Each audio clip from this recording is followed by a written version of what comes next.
तो जय हिंद दोस्तों, कैसे आप सभी लोग। उम्मीद करता हूँ आप सभी लोग अच्छे होंगे और बेहतर तरीके से आप लोगों की तैयारी चल रही होगी। तो दोस्तों, आज ये आपका 13वां प्रैक्टिस सेट है और जैसे कि आप सभी लोगों को पता है कि मैं डेली आपके लिए एक प्रैक्टिस सेट लेके आता हूँ। उसी श्रृंखला में आज ये 13वां प्रैक्टिस सेट है और आज मैं आप लोगों के लिए एक्सपेक्टेड क्वेश्चन लेके आया हूँ, संभावित प्रश्न, जिसमें आपके 20 क्वेश्चन होंगे। और अगर आज आपने 20 में से 20 क्वेश्चन कर दिए तो ये समझिए आपको मैथ में टेंशन लेने की बिल्कुल ज़रूरत नहीं है। आप टेंशन फ्री होके जाइएगा एग्ज़ाम में और जाके देखिएगा कि आप 20 में से 20 ही करके आओगे। ठीक है दोस्तों, तो बिल्कुल भी चिंता मत कीजिएगा। और दोस्तों, क्वेश्चन पे जाने से पहले अगर आप चैनल पर नए हैं तो चैनल को सब्सक्राइब कर लीजिए, बेल आइकन को क्लिक कर लीजिए ताकि आपकी एक भी वीडियो मिस ना हो, एक भी प्रैक्टिस सेट आपका मिस ना हो। अगर आप डेली हमसे जुड़ते हैं तो देखिएगा आप एग्ज़ाम में जाके बहुत ज़्यादा फ़ायदा होने वाला है आप सभी लोगों को।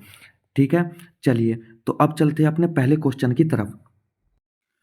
तो आज का आपका पहला क्वेश्चन है, कृष्ण और बलराम की आयु का अनुपात 3:4 है। कृष्ण और बलराम की आयु का अनुपात क्या है? 3:4 है। ठीक है, इसको हम वर्तमान मान लेंगे, वर्तमान। ठीक है, और आगे क्या है? 4 साल पहले यह अनुपात 5:7 था। 5:7 था कब? 4 साल पहले। 4 साल पहले। ठीक है, तो यहाँ पे देखिए आप, यहाँ पे क्या है? अंतर कितना है? यहाँ पे 3 का है, यहाँ पे कितना है? 2 का अंतर है। तो अंतर समान नहीं है, तो क्या करेंगे अंतर समान करने के लिए? पहले इसका देखिए अंतर कितना है, यहाँ पे 2, यहाँ पे अंतर कितना है? 1। और अब क्या करेंगे? इसकी गुणा करेंगे 3 में और 4 में, इसकी गुणा करेंगे 5 में और 7 में। ठीक है, तो कर लीजिए। तो ये हो जाएगा आपका 3 दूनी 6, 4 दूनी 8, 5 एकम 5, 7 एकम 7। अब देखिए अंतर समान आ गया, एक का अंतर यहाँ, एक का अंतर यहाँ। तो एक बराबर क्या हो जाएगा? जब एक का अंतर आ गया और यहाँ पे अंतर कितना है? 4 साल का। ठीक है, तो एक बराबर कितना हो गया? 4 के हो गया। ठीक है, एक बराबर 4 के। पूछा क्या है? बलराम और कृष्ण और बलराम की वर्तमान आयु। ठीक है, तो वर्तमान आयु हमारी ये थी, यानी कि ये थी, तो इसका हमने ये बना लिया था। तो 4 6 24 और 4 8 32। तो क्या हो जाएगा? आपका फर्स्ट ऑप्शन सही हो जाएगा। ठीक है दोस्तों, तो ये था आपका पहला क्वेश्चन। इजीली आप इस क्वेश्चन को कर सकते हैं अगर आपने मेरे लास्ट वाले प्रैक्टिस सेट सारे लिए हैं तो। ठीक है, चलिए अगला क्वेश्चन देखिए। किरण, विमल और नवीन ने क्रमशः 1,35,000, 1,50,000 और 1,65,000 रुपये का निवेश करके एक व्यवसाय शुरू किया। 60,000 रुपये के वार्षिक लाभ में प्रत्येक क्रमशः का हिस्सा ज्ञात कीजिए। ठीक है, यहाँ पे कहीं भी आपको समय अलग अलग नहीं दिया गया है, समय एक ही दिया गया है, वार्षिक। ठीक है, और जब सभी के लिए एक दिया गया है, 1 साल, देखिए आप क्या करिए, इनकी जो धनराशि है उनका रेशियो बना लीजिए, यानी कि 3 यहाँ से काट लेंगे, 3 जीरो यहाँ से और 3 जीरो यहाँ से। तो किरण, विमल और नवीन, यहाँ पे आ जाएगा 135, यहाँ पे आ जाएगा 150। जब भी आपको हिस्सेदारी की, साझेदारी वाले क्वेश्चन आए तो आपको क्या करना है? जितने भी हिस्सों में वो लगा रहा है, जो भी धन लगा रहा है, उनको आप रेशियो में बना लो। सबसे पहला काम आपका यही होना चाहिए।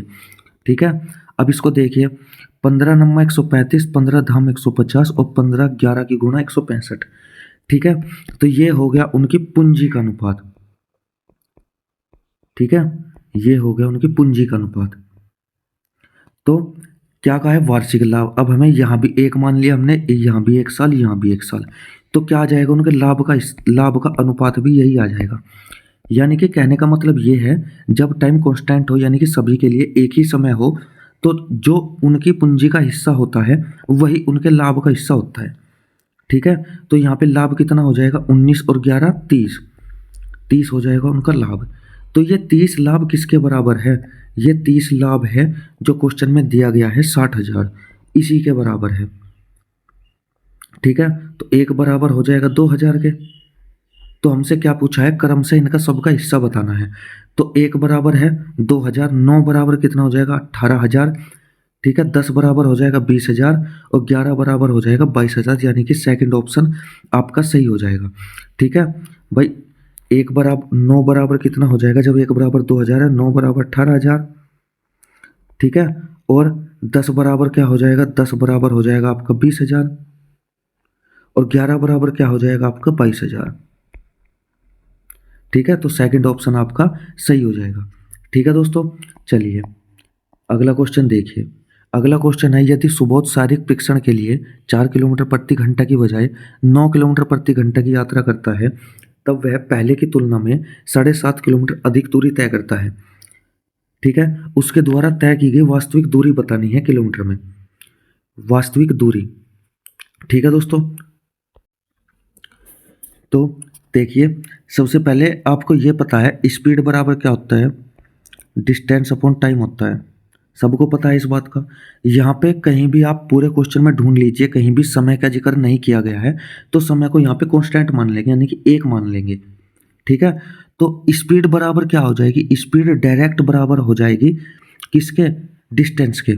ठीक है, तो यहाँ पे हमने स्पीड ली, स्पीड का रेशियो पहले तो 4 था भाई, फिर बाद में कितना किया उसने, 9 किलोमीटर प्रति घंटा।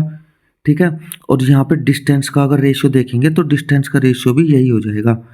ठीक है भाई, स्पीड का जो रेशियो होगा वही उसका डिस्टेंस का रेशियो हो जाएगा, क्योंकि यहाँ पे टाइम का जिक्र नहीं किया गया है। ठीक है, तो यहाँ पे कितना अंतर आया, 5 का अंतर आया, और क्वेश्चन में कितना अधिक का है, 7.5 अधिक है। ठीक है, तो यहाँ पे 1 बराबर कितना हो जाएगा, 1.5 हो जाएगा। ठीक है, 1 बराबर 1.5 उसने पूछा है, उसके द्वारा वास्तविक दूरी कितनी है, तो वास्तविक कितनी थी भाई, वास्तविक तो 4 थी उसकी, तो 4 बराबर कितना हो जाएगा, 4 पंजे 20, 4 एकम 4 और 2 6, यानी कि कितना हो जाएगा, 6 किलोमीटर। आया क्वेश्चन समझ में दोस्तों, क्वेश्चन इजी था। अगर आपको ये चीज़ें पता है कि क्या मानना है क्या नहीं मानना है, तो आपके लिए क्वेश्चन बिल्कुल इजी हो जाता है। ठीक है, चलिए अब अगला क्वेश्चन देखिए। एक नाव 60 किलोमीटर में 60 घंटे में धारा के प्रतिकूल 300 किलोमीटर और 60 घंटे में धारा के अनुकूल 540 किलोमीटर की दूरी तय करती है। स्थिर जल में नाव की गति ज्ञात कीजिए। तो कैसे करते हैं इन क्वेश्चनों को, ये क्वेश्चन आज आपका पहला ही टाइप आया है, इस टाइप का भी बोट स्ट्रीम वाला आज तक मैंने कोई क्वेश्चन नहीं करवाया है, ये आपका पहले ही क्वेश्चन आया, तो ध्यान से देखिएगा। जब भी वो बात करे प्रतिकूल की, प्रतिकूल यानी कि प्रतिकूल का क्या मतलब है, धारा के विपरीत, धारा के विपरीत। भाई धारा ऐसे बह रही है, ठीक है, और नाव ऐसी चल रही है। भाई जब धारा ऐसे बह रही है और नाव ऐसे बह रही है, तो क्या होगा, नाव को ज़्यादा जोर लगाना पड़ेगा। भाई धारा की भी कुछ चाल है, ठीक है, यानी कि जैसे आपने देखा नदी, नदी मान लिया आपने, नदी जा रही है, बह रही है ऐसे, और इधर से नाव चल रही है, तो क्या होगा, नदी क्या होगी, अपना जोर लगाएगी नाव को हटाने के लिए। ठीक है, तो क्या होगा, प्रतिकूल में x माइनस वाई हो जाएगा, जहाँ पे x क्या होगा, नाव की चाल होगी, ठीक है, और y क्या होगी, धारा की चाल होगी। ठीक है, ये क्या होगी, चाल होगी जब प्रतिकूल की बात करेगा तब, और अनुकूल की बात करेगा, अनुकूल की बात करेगा तब क्या होगा, तब होगा x प्लस वाई। ठीक है, क्यों, क्योंकि धारा भी इसी दिशा में है, नाव भी इसी दिशा में है, तो क्या होगा, ज़्यादा स्पीड से चलेगी नाव, क्योंकि धारा भी उसको बहकर ले जाने की कोशिश करेगी। ठीक है, आई बात समझ में। चलिए तो अब देखिए, उसने क्या कहा है, प्रतिकूल यानी कि x माइनस वाई उनकी चाल हो गई। ये क्या होता है, चाल होता है जब x माइनस वाई करते हैं तो कितने किलोमीटर, 30 किलोमीटर जाती है, 300 किलोमीटर जाती है कितने घंटे में, 60 घंटे में। तो ये भी क्या हो गई, ये भी आपकी चाल हो गई। ठीक है, तो ये कितना आ जाएगा आपका, 6 पंजे 30, यानी कि कितना हो गया, 5 किलोमीटर प्रति घंटा। तो इसको साफ कर दीजिए, ये हो जाएगा 5 किलोमीटर प्रति घंटा। ऐसे ही अगर जाए अनुकूल, तो अनुकूल में प्लस होगी, मैंने आपको बताया प्लस होगी, यहाँ पे माइनस होगी। अनुकूल कितना है, 540 जा रही है 60 घंटे में, तो ये कितना हो जाएगा, 6 नम 54, यानी कि यहाँ पे कितनी हो जाएगी, 9 किलोमीटर प्रति घंटा। ठीक है दोस्तों, ये हो जाएगी 9 किलोमीटर प्रति घंटा। अब क्या करेंगे हम, अगर इसको घटाएं तो हमें मान किसका मिलेगा, x से x कट जाएगा, हमें मान मिलेगा y का। हमें क्या चाहिए, नाव की गति, तो नाव की गति क्या है, x है। ठीक है, तो हमें हमें करना होगा प्लस, यहाँ पे प्लस करते ही ये कट जाएगा, यहाँ पे आ जाएगा 2x बराबर कितना, 14 के। x बराबर किसके हो जाएगा, 7 के। तो x की प्रति किलोमीटर प्रति घंटा चाल कितनी आ जाएगी, 7 किलोमीटर प्रति घंटा, यानी कि ये हो जाएगी नाव की चाल। ठीक है दोस्तों, चलिए अब अगला क्वेश्चन देखिए। अगला क्वेश्चन है 12 महिलाएं 16 पुरुष किसी कार्य को 5 दिनों में पूरा कर सकते हैं। ये भी आपका आज पहली बार ही आया इस टाइप का क्वेश्चन भी, तो इस टाइप को भी आप अच्छे से देख लेंगे कैसे होगा कैसे नहीं। सबसे पहले तो 12 महिलाएं, 12 वुमन, ये वुमेन भी लिखना जरूरी है क्योंकि इनकी एफिशिएंसी हमें निकालनी है, प्लस 16 मैन और है, यहाँ पे या नहीं है और है, या वाला क्वेश्चन मैंने आपको करवा रखा है, और है मैन। तो मैन हो गया, ये टोटल हो गया मैन, और इनटू डे, डे कितना है 5 दिन। ठीक है, मैन इंटू डे वाला ही कंसेप्ट लगेगा इसमें भी, लेकिन इसमें जो काम करने वाले हैं वो दो दो है। अब 13 महिलाएं, 13 वुमेन और प्लस 24 मैन कितने दिनों में करते हैं 4 दिनों में। ठीक है, वही काम तो बराबर है तो काम बराबर ले लेंगे। ठीक है, अब 24, 12 पंजे 60 वुमेन प्लस 16 पंजे 80 मैन बराबर 13 चौका 52 वुमेन, 24 चौका, सॉरी प्लस है ये, 24 चौका 96 मैन। अब क्या करेंगे, 52 वुमेन है 60 वुमेन है, तो कितनी वुमेन बच जाएगी, ये इधर माइनस में चला जाएगा तो 8 वुमेन बच जाएगी, और ये इधर प्लस का है इधर जाके माइनस का हो जाएगा, बराबर 16 मैन बच जाएंगे। ठीक है, 8 एकम 8, 8 दूनी 16, तो वुमेन की एफिशिएंसी 2 आ गई, मैन की एफिशिएंसी 1 आ गई। ठीक है, अब क्या करेंगे, अब किसी भी एक में रख लेंगे क्योंकि ये भी वर्क है और ये भी वर्क है, हमें टोटल वर्क निकालना है, तो किसी भी एक में रख लेंगे, हम रखेंगे इसमें। ठीक है, तो 12 इंटू डब्ल्यू, डब्ल्यू का मान क्या है 2, तो कितना हो जाएगा 24, और जी प्लस मैन कितना है 1, 16 एकम 16 हो जाएगा, और कितना है 5 दिन में, तो ये कितना हो जाएगा, ये हो जाएगा आपका 16, और 24 कितना हो जाएगा, ये हो जाएगा आपका 40, और गुणा 5, तो कितना हो गया 200 आपका टोटल वर्क हो गया। ठीक है, ये क्या आ गया टोटल कार्य। उसने क्या कहा 25 वुमेन 50 मैन, 25 वुमेन, अब एफिशिएंसी आपको यहाँ भी डालनी है। ठीक है, 25 वुमेन, वुमेन की एफिशिएंसी कितनी है 2, तो 25 गुणा 2 हो जाएगा, 25 गुणा 2 कितना हो गया 50, और मैन कितने दिए गए हैं 50, तो 50 गुणा 1 हो जाएगा क्योंकि मैन की एफिशिएंसी 1 है, तो कितनी हो जाएगी 50, यानी कि दोनों मिलकर यानी कि 100 इस कार्य को कितने दिनों में करेंगे, 200 काम को तो कितने दिनों में करेंगे 2 दिन में। ठीक है, 2 दिन में, तो आपका दूसरा ऑप्शन सही हो जाएगा। तो इस तरीके से इन क्वेश्चनों को करना है। ठीक है, समझ में आ गया होगा, नहीं समझ में आया तो वीडियो को रिवर्स करके देख लीजिएगा। ठीक है, चलिए अगला क्वेश्चन है अब आपका, ए का 2/3 भाग बराबर किसके है, बी के 4/5 भाग के बराबर है। तो ये तो इजी हो गया आपके लिए क्वेश्चन, ये 2 आ गया। ठीक है, तो ये आ जाएगा आपका कितना, 5 की गुणा इधर करेंगे और 3 की गुणा इधर करेंगे, तो 5A बराबर आ जाएगा 3 दूनी 6B। तो ए का मान यहाँ से कितना आ गया 6, और बी का मान यहाँ से कितना आ गया 5। ठीक है, तो ए अनुपात 5 पूछा, ए अनुपात बी पूछा है, तो 6:5 आ जाएगा, यानी कि ऑप्शन नंबर 2 आपका बिल्कुल सही हो जाएगा। ठीक है दोस्तों, चलिए अब अगला क्वेश्चन देखिए। तो अगला क्वेश्चन है आपका, गेहूं की कीमत 4% तक कम हो गई, पहले जो राशि 48 किलोग्राम गेहूं खरीदने के लिए पर्याप्त थी, अब उस राशि में कितना गेहूं खरीद सकते हैं। तो इस क्वेश्चन को कैसे करेंगे, ध्यान से देखिएगा इस क्वेश्चन को कैसे करना होता है। सबसे पहले तो आपको मैंने ये क्वेश्चन करवाए हैं, लेकिन ये अलग ही टाइप का क्वेश्चन आया है। जो आज मैं आपके लिए प्रैक्टिस सेट लेके आया हूँ वे कुछ अलग ही टाइप के क्वेश्चन है। ठीक है, 4% तक कमी हो जाती है, 4% का मतलब क्या होता है, 1/25 होता है, यानी कि 25 चौका 100, 1/25 होता है, तो मूल्य में क्या हुआ, मूल्य में 4% की कमी हो गई, यानी कि 25 से क्या हो गया 24 हो गया मूल्य। ठीक है, और यहाँ पे क्या करेंगे खपत, और मूल्य गुणा खपत बराबर क्या होता है खर्च होता है। ये ये मैंने आपको बता रखा है। ठीक है, सेट में भी बता रखा है, प्रैक्टिस सेट में भी और क्लास में बता रखा है। उसने क्या कहा है कि पहले जो राशि पहले जो राशि 48 किलोग्राम गेहूं खरीदने के लिए प्राप्त थी, अब उस राशि में कितना गेहूं खरीद सकते हैं। यानी कि खर्च पहले भी कितना था, वही था, अब भी वही है खर्च।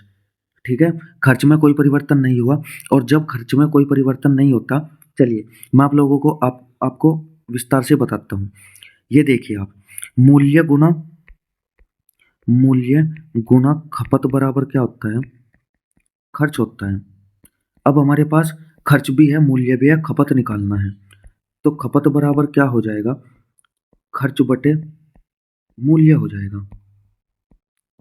ठीक है, तो खर्च कितना है हमारा, यहाँ पे देखेंगे खर्च 1 है तो 1, मूल्य कितना है 25, तो 1/25। ठीक है, और यहाँ पे खर्च कितना है 1, मूल्य कितना है 24, तो 1/24। ये अनुपात में हो जाएगा, तो ये 24 इधर चल जाएगा, 25 इधर। यानी कि क्या हो जाएगा, ये 24 तो इधर आ जाएगा और 25 आ जाएगा इधर। और मैंने आपको बताया था जब भी खर्च कांस्टेंट हो तो इनका मूल्य और खपत एक दूसरे के उल्टे हो जाते हैं। ठीक है, आई बात समझ में। तो क्या हो गया, ये 24 हो गया और ये 25 हो गया। यानी कि पहले खपत थी 24 की। ठीक है, खपत कितनी थी 24 की, और क्वेश्चन में कितनी दी गई है 48 की। यानी कि 24 बराबर क्या है, 24 बराबर है 48, एक बराबर कितना है 2 के। तो 25 बराबर क्या होगा, 25 बराबर क्या होगा, 25 बराबर हो जाएगा 50 के। यानी कि मूल्य, अगर कीमत कम हुई तो पहले 48 किलोग्राम खरीदता था, अब 50 किलोग्राम खरीद सकता है। यानी कि ऑप्शन नंबर 2 आपका सही हो जाएगा। ठीक है दोस्तों, चलिए अब अगला क्वेश्चन देखिए। अगला क्वेश्चन है 2 वर्ष पूर्व ए और बी की आयु का अनुपात। ये भी आपका अच्छा क्वेश्चन है। ए और बी की आयु का अनुपात कितना है, 3:4 है। लेकिन ये क्या है, 2 वर्ष पहले। ठीक है, ध्यान से देखते रहिएगा, वीडियो को स्किप मत कीजिएगा। 4 वर्ष बाद उनकी आयु का अनुपात 4:5 हो जाता है। कितने वर्ष बाद, 4 वर्ष बाद। ठीक है, अब यहाँ पे देखिए अंतर कितना है, यहाँ पे 1 का अंतर है और यहाँ पे 1 का अंतर है। यानी कि जो 1 का ये अंतर है ये किसके बराबर होगा, 4, 4 तो ये है और 2 ये है। भाई अंतर तो यही है इनके बीच में, तो 6 के बराबर हो जाएगा। ठीक है, तो पूछा है बी की वर्तमान आयु। किसी में भी आप रख लो, अगर आपने इसमें रखा तो बी की कितनी है 4 है, तो 6 चौक कितनी हो जाएगी 24। लेकिन ये 24 क्या होगी, ये 2 साल पहले होगी, 2 साल बाद करनी है तो +2 करिए, कितना हो जाएगा 26 वर्ष। तो आपका ऑप्शन नंबर 2 सही हो जाएगा। ठीक है दोस्तों, आया क्वेश्चन समझ में। चलिए अब चलते हैं अगले क्वेश्चन की तरफ। लेकिन अगर दोस्तों, अगर लेकिन यहाँ पे अंतर समान ना होता तो आपको क्या करना होता, इसका अंतर और इसका अंतर और एक दूसरे विपरीत गुना कर देते, जो मैंने आपको लास्ट क्वेश्चन में बताया था। ठीक है, चलिए अब चलते हैं अगले क्वेश्चन की तरफ। एक व्यक्ति ने अपने पुराने लैपटॉप को 4800 रुपये में बेचने की योजना बनाई। ठीक है, उसे 20% का नुकसान होगा। अगर 4800 रुपये में बेचेगा तो 20% का नुकसान होगा। यानी कि 80% का मतलब हो जाएगा कितना, 4800। ठीक है, तो 100% का मान क्या होगा, हमें निकालना है सीपी कितना था उसका, तो 4800 बटे 80 और गुणा 100। तो 20 पंजे 100 और 20 चौक 80, 4 एकम 4, 4 दूनी 8 और 12 पंजे 60, यानी कि 6,000 रुपये का था। क्या था, उसका सीपी हो गया 6,000 रुपये। 15% लाभ प्राप्त करने के लिए उसे इसे निम्न में से किस मूल्य पर बेचना चाहिए। भाई अब उसका हमने जब सीपी निकाल दिया तो 15% निकाल दो उसका फालतू। 115% तो 2 जीरो से 2 जीरो कट जाएगी, ये 1 जीरो ऐसी की ऐसी ही। 6 पंजे 30 की जीरो, 3 हासिल के 6 एकम 6 और 3 9, 6 एकम 6। तो कितने का हो बेचेगा वो, 6900 रुपये का बेचना होगा उसे। ठीक है दोस्तों, तो इजी क्वेश्चन था, आपको कुछ नहीं करना है। आपको पता है 20% का नुकसान होगा, कितने में बेचेगा, इतने में बेचेगा। ठीक है, तो यानी कि 80% का मतलब होगा 4800। ठीक है, चलिए अगला क्वेश्चन है आपका। अगला क्वेश्चन आपका देखिए आप, तो इस क्वेश्चन में हम क्या करेंगे, अब पहले घटाई लीजिए। ठीक है, यहाँ पे 6.25 है, इसमें से 2.23 घटा लीजिए। स्पीड से करना है आपको ये सारा काम। ठीक है, तो यहाँ तो बच गया ये। अब गुना, गुना कितनी है 3.35, इसमें से 2.23 घटा लो, कितना हो गया ये? 2, 1 और 1। ठीक है, अब क्या है? प्लस है। प्लस कितना है? अब हमें घटाना है किस में से? बड़ा बड़ा कौन सा है? ये है, यानी कि माइनस वाला बड़ा है इस बार। ठीक है, 9, 8 और 7, इसमें से क्या घटाएंगे हम? देखिए, जब हमें घटाना होता है ना, तो पॉइंट जहाँ पे है उसी के नीचे पॉइंट लगाना होता है। 0, 0, 1 और 6, ये घटाना होता है। ठीक है, यहाँ पे 0 हम लगा सकते हैं, कोई दिक्कत नहीं है। तो यहाँ पे 4 आ जाएगा, यहाँ पे आ जाएगा 6, 6 में से 1 गया 5, यहाँ पे 8 और यहाँ पे 9 और यहाँ पे 2। लेकिन ये क्या होगा? ये होगा आपका माइनस का। ठीक है, अब आपको इसमें गुणा करनी है, किसकी? इसमें गुणा कर लीजिए आप 1.12 की। तो गुणा करेंगे तो 2 दूनी 4, 2 0 0, 2 चौक 8 और 1 दूनी 2, 1 0 0, 1 चौका 4। ठीक है, अब क्या करेंगे? 1 दूनी 2, 1 0 0, 1 चौका 4। तो 4, 2, 10 हो गया, 8 और 2 10 और ये हो गया 5 और ये हो गया 4। कितने छोड़ के दशमलव है? 4 छोड़ के दशमलव है। ठीक है, तो ये हो गया आपका। अब क्या करना है? इसमें से हमें क्या करना है? माइनस करना है इस सब को, क्योंकि बाहर बाहर बैठा है प्लस, अंदर है minus, minus plus minus minus हो जाता है। तो ये आप 2.985 ये घटा लीजिए, तो यहाँ पे 0 बच जाएगी।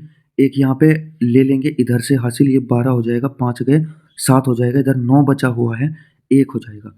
इधर 4 बचा है, इधर ले लेंगे 14 हो जाएगा, यहाँ पे 5 बच जाएगा, यहाँ पे 3 में से 2 जाके 1 बच जाएगा। ठीक है, यानी कि 1.517 ये आपका आंसर आ जाएगा, यानी कि थर्ड ऑप्शन आपका सही हो जाएगा। ठीक है दोस्तों, आप चाहो तो इन क्वेश्चंस में आप क्या कर सकते हैं? नीचे जैसे 625 और बटे 100 भी कर सकते हैं।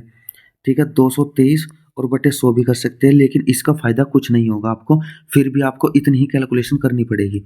ठीक है, तो आपको इजीली इसी तरीके से क्वेश्चन को करना है। ठीक है, चलिए अब अगला क्वेश्चन देखिए।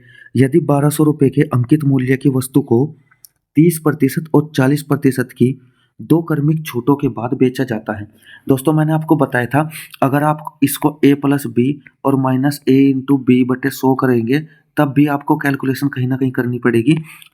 लेकिन मैं क्या करता हूँ? मैं इसको डायरेक्ट कर देता हूँ। 30% की छूट है तो 70/100, 40% की छूट है तो 60/100। ठीक है, इससे एक जीरो से एक जीरो ये कट गई दोनों, इससे ये कट गए दोनों। तो 12 छिक 72, 12 सत्ते 84 गुणा 6, तो 6 चौक 24 का 4 का 2 हासिल का, 6 अट्ठे 48 और 2 50, तो 504 रुपये हो जाएगा उसका विक्रय मूल्य। ठीक है, अब आप यहाँ पे देखिए, यहाँ पे कितना टाइम लगा? बहुत कम टाइम लगा। लेकिन आप अगर इससे इसके साथ करते, फिर आप उसको घटाते 100 में से, तब आप उसका 1200 का उतना प्रतिशत निकालते, तो कहीं ना कहीं टाइम लगता। ठीक है, तो आप इसको ऐसे कर लीजिए, इजी हो जाएगा आप सभी के लिए। चलिए अब अगला क्वेश्चन देखिए।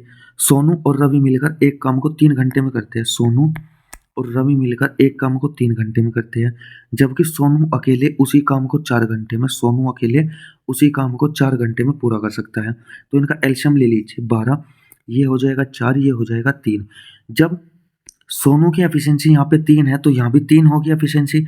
तो यहाँ पे आर की कितनी हो जाएगी? आर की एफिशिएंसी आ जाएगी केवल 1, जभी तो 3 और 1 4 हुआ। तो रवि अकेला इस काम को कितने घंटे में कर सकता है? रवि अकेला इस काम को कितने घंटे में कर सकता है?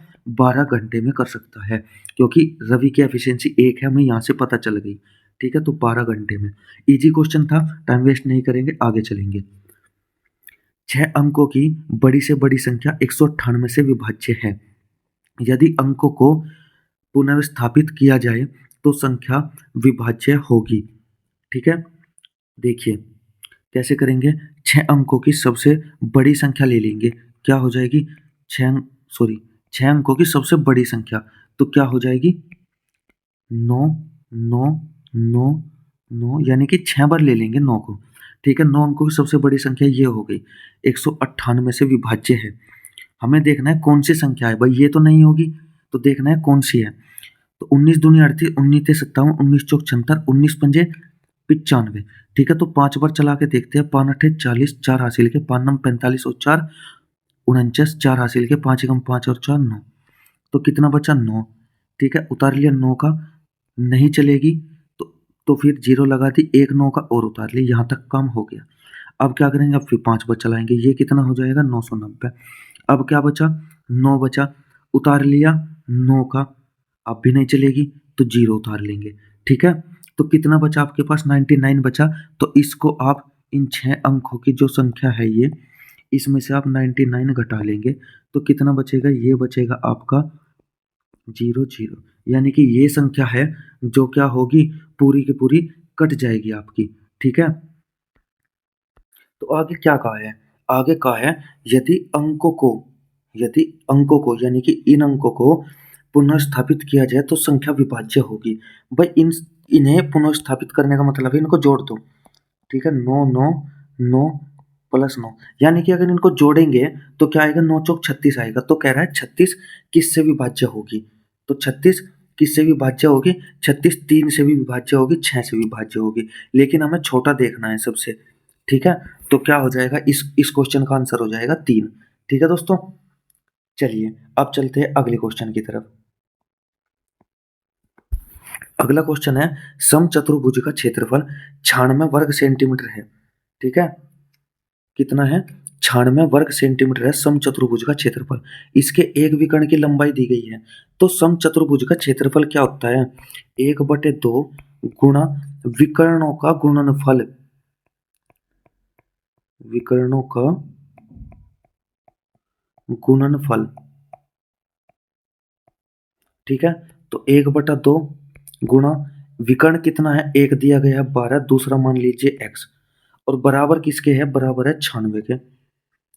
ठीक है, तो 2 से ये कट जाएगा 6 बार, और 6 से इसको काटो, 6 कम 6, 6 छंग 36, तो क्या आ जाएगा, 16 आ जाएगा। दूसरा विकर्ण क्या आ जाएगा, 16। तो समचतुर्भुज का परिमाप बताना है। देखिए समचतुर्भुज हो गया ये क्या हो गया, एक विकर्ण, ये हो गया दूसरा विकर्ण।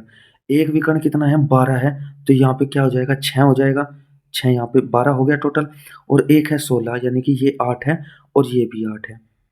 ठीक है, तो अब देखिए 8 8 कितना, आप इसमें क्या लगा दीजिए, आप इसमें पाइथागोरस प्रमेय लगाइए, यानी कि लंब, इसको आप आधार मानिए, आधार और लंब इनका स्क्वायर कीजिए, 8 का स्क्वायर प्लस 6 का स्क्वायर, कितना हो गया, 8 8 64, 6 6 36, कितना हो गया, पूरा 100 हो गया। इसका अंडर रूट करिए, यानी कि यहाँ पे क्या आ जाएगा, 10। ठीक है, तो समचतुर्भुज का परिमाप पूछा है। समचतुर्भुज क्या होता है, चारों भुजाएं समान होती है, यानी कि ये भी 10, ये भी 10, तो 10 चौक 40, परिमाप क्या आ जाएगा, 40 आ जाएगा। ठीक है दोस्तों, और आपको अगर आप पाइथागोरस प्रमेय से भी बचना चाहते हैं तो आपको ये पता होना चाहिए कि जैसे ये 6 हैं और ये 8 है, इनको आधा आधा कीजिए, ये हो जाएगा 3, ये हो जाएगा 5, तो 3 4 और 5 एक ट्रिपलेट होता है, तो यहाँ पे 5 हो जाएगा, तो यहाँ पे दुगना हुआ तो यहाँ भी दुगना हुआ, यहाँ भी दुगना हो जाएगा। ठीक है, तो ट्रिपलेट भी आप लगा सकते हो उसमें। ठीक है दोस्तों, चलिए अब अगला क्वेश्चन देखिए। 2 वर्ष के लिए 22,000 रुपये की एक राशि पर चक्रवृद्धि ब्याज साधारण ब्याज के बीच अंतर ये है। ठीक है, मैंने आपको क्या बता रखा है, मैंने आपको बता रखा है अगर 2 साल का दिया हो तो आपको ऐसे करना होता है। ठीक है, ये पहला साल, ये दूसरा साल, ये क्या होता है, ये होता है साधारण ब्याज, साधारण ब्याज।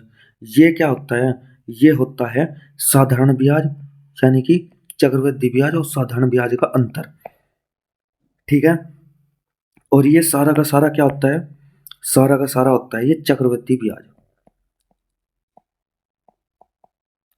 तो देख लीजिए कैसे होता है 2 साल वाले में। ठीक है, तो उसने क्या कहा है, उसने कहा क्या कहा है, बीच का अंतर, यानी कि ये क्या है, ये है 220। ठीक है, ये 220 है और 2 साल का है, और यहाँ पे कितना है आपका, ये है आपका 22,000। ठीक है, तो 22,000 है ये। अगर हम क्या माने, आप देखो यहाँ पे आप अगर 10% मानो, 10% मानो तो यहाँ पे कितना आ जाएगा, 10% क्या है, क्या होता है, 1/10, मैंने आपको बताया है 22,000 का 1/10 निकालना है, तो कितना हो जाएगा, 2200, तो यहाँ पे 2200 हो जाएगा। ठीक है, अब 2200 का भी 10% निकालना है हमें। ठीक है, यानी कि 2200 और 10% क्या होता है, 1/10, तो ये क्या हो जाएगा, 200 220। ठीक है, तो ब्याज की दर कितनी आ गई आपकी? 10% आ गई। ठीक है दोस्तों, चलिए तो अब चलते हैं अगले क्वेश्चन की तरफ। तो अब देखिए अगला क्वेश्चन, आ गया क्वेश्चन समझ में? चलिए तो फिर अगला क्वेश्चन देखिए। अगला क्वेश्चन क्या है? एक राशि साधारण ब्याज पर 15 वर्षों में दुगनी हो जाती है। कितने वर्षों में? 15 वर्षों में साधारण ब्याज पर। तो राशि मान ली हमने 100, 15 वर्षों में कितनी हो जाती है? 2 गुनी, यानी कि 200 हो जाती है।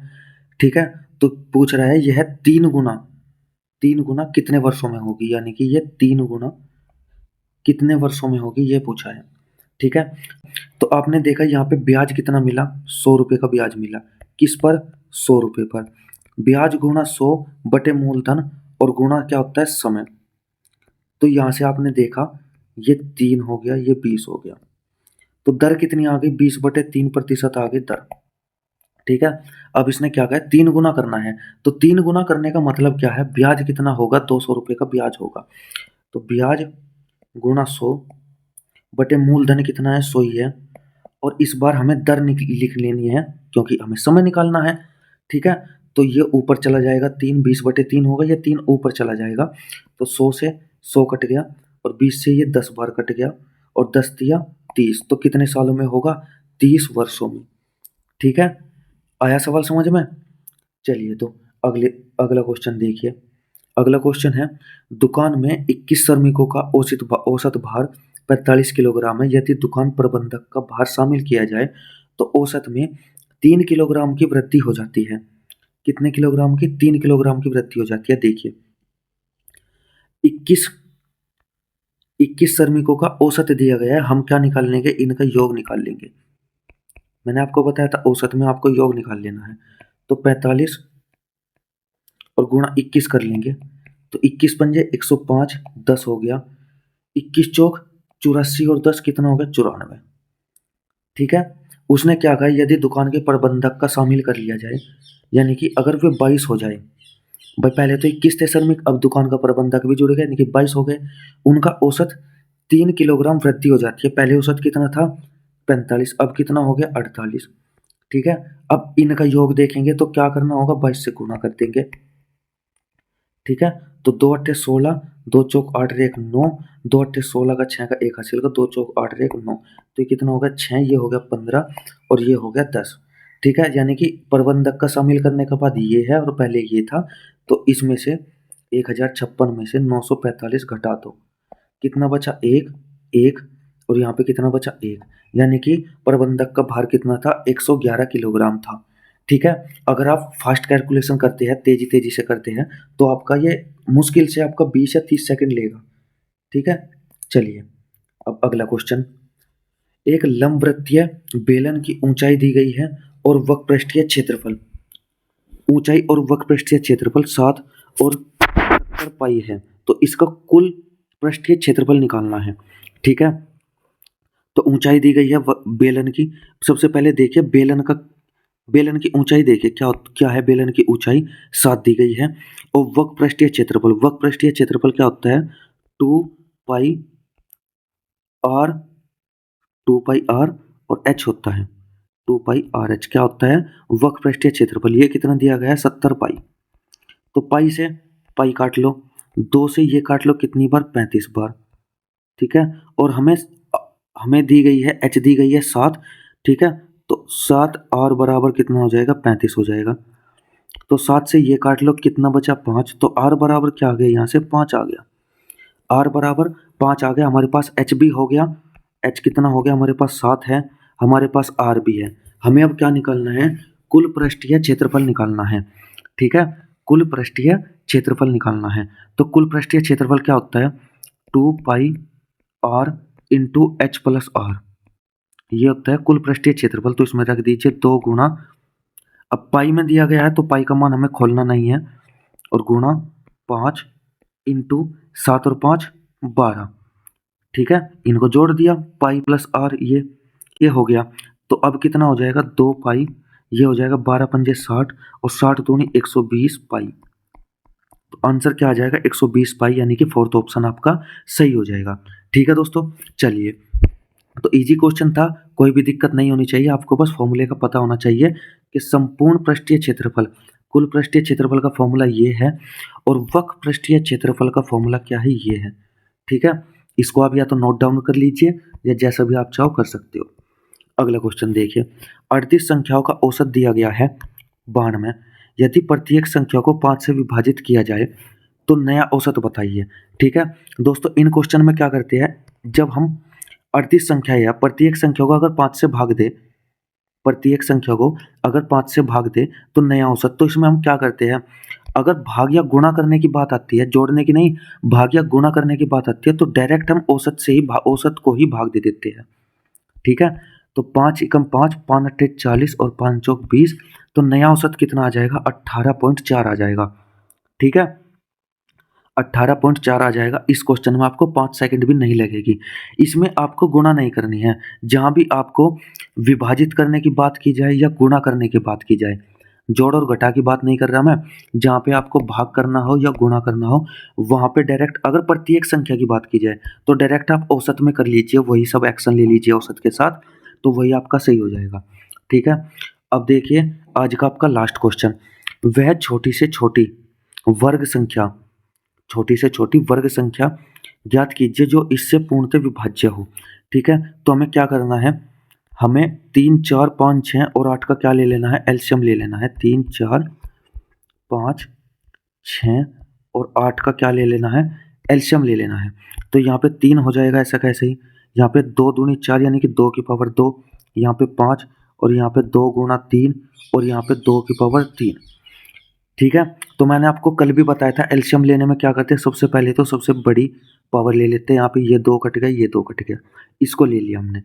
ठीक है, अब क्या कीजिए, 3 की सबसे बड़ी पावर 3 ही है, 5 की सबसे बड़ी पावर 5 ही है, तो ये कितना हो गया, 8 गुणा 3 और गुणा 5, तो 8 या 24 पंजे 120, तो 120 क्या हो गया, 120 हो गया उनका एलसीएम।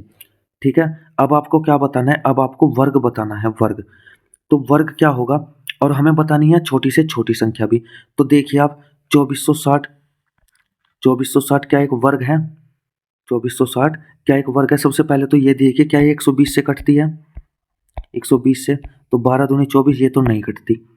ठीक है, अब इनमें क्या आया, छोटी कौन सी है, छोटी है ये, इसको काट के देखिए 120 से, 0 से 0 कट गई, और 12, 12 एकम 12, 12 दूनी 24, ये भी नहीं कटता 120 से, तो इनमें से सबसे छोटी कौन सी हो गई, 3600, और ये एक वर्ग भी है 60 का।